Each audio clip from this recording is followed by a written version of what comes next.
so'radым, бирок айтышты $6.000 сатылат экен, аренда берип отурат экенбиз деди. $6.000 биз бул жерде эле биз бекер отурган жокпуз, бул жерге деле төлөнүп атат. Анан $6.000 берилет экен деп уктук. Мен лично уккан жокмун, айтышты. Эми ол айтылбаса чөптүн башы кыймылдабайт да.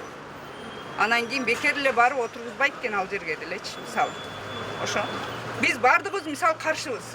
Базар көчпөсүн, жолун оңдой берсин. Кандай кылса биз ага каршы эмеспиз. Базар көчпөсүн, ошо. Элге тийишпесин. Ошол элге тийишпесин. Жапалак айым көчүрөбүз деп ушул жолдун боюндагы баардык строй саткан материалдардын баардыгын көчүрсө эл каршы болбойт да. Бирок биз азыр бир эле ушул эки базар эле кетип калганы менен ал нерсе чечилбейт да. Мына жерден башка жолдорду башка жактан ачып алат да. Мисалы бир адамга бир кичинекей нерсе керек болсо, ошо Жапалакка бир жол менен барбайт да. Анан биз кечеге мэриянын өкүлдөрүнө да сурай берсек, жок эле жолду айтат да. Мына президенттин жанынан жол салып беребиз деп атат, Жапалактан бир жол салып беребиз деп атат.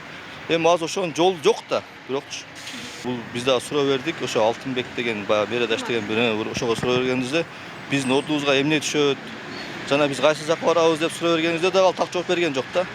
Пока планда жок деп атат да. Бизде жөн эле көчүрүш эле максат болуп атат да. Бул эми биздин оюбузча ошо бир-эки адамдын кызыкчылыгы деле ойлоп атабыз да, ошол эле нерсе. Бул базаркомдор жердин ээлери не деп сүйлөшүп атат, ол бизге белгисиз, бизге туңуюк да, биз билбейбиз. Бүгүн көчөсүң, эртең көчөсүң деле күн деле ушундай да, кудай жайлоодо 40 үйдөн көч деген деле ушундай болуп атат да.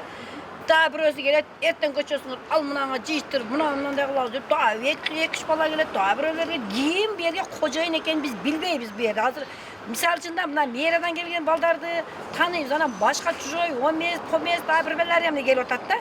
Баягы немелер келип эле көчөсүңөр, бүгүн көчөсүңөр, ана көчөсүңөр, кеткиле деп эле ошентип атат.